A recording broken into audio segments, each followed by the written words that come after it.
And then the next thing you did, which interests me, is you called a boyfriend. Yeah. So you went straight to your primary attachment person, that's the person who you would call if your car broke down. So I'm asking you all now to think about this. Who would you call in a crisis, in a drama, in anything? And if that's your boyfriend, your girlfriend, your mum, your dad, anybody, that's who your primary attachment object is. Yeah, and the interesting thing about that, when you say that, is a lot of my clients will not ask for help, will not reach out. And this is certainly my story, because there's a certain personality type, type A's, these high achievers that need to be, and it's perfectionism, imposter syndrome related. If you need to be right and sorted all the time, you're less likely to reach out.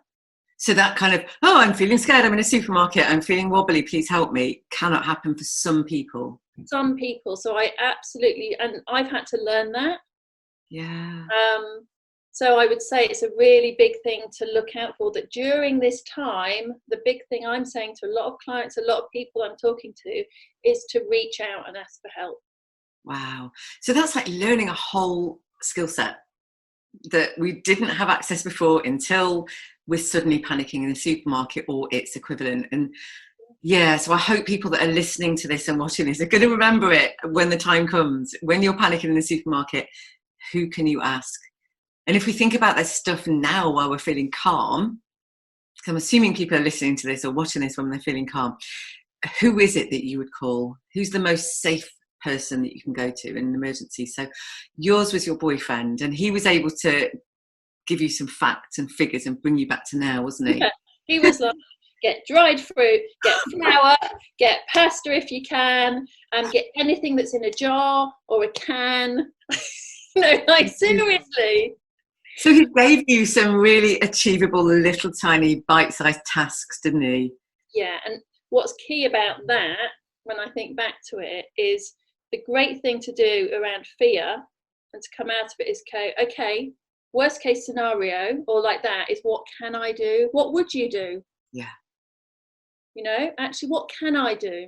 So another thing that I've had in the past week is I'm asthmatic. So I was really freaked out. And even as I talk about it, I go, I get a little bit of asthma. So I actually went to, okay, if I have an asthma attack, what do I do?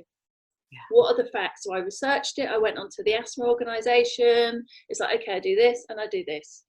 So that's another really great thing to do, is to imagine the worst. Okay, but then imagine worst.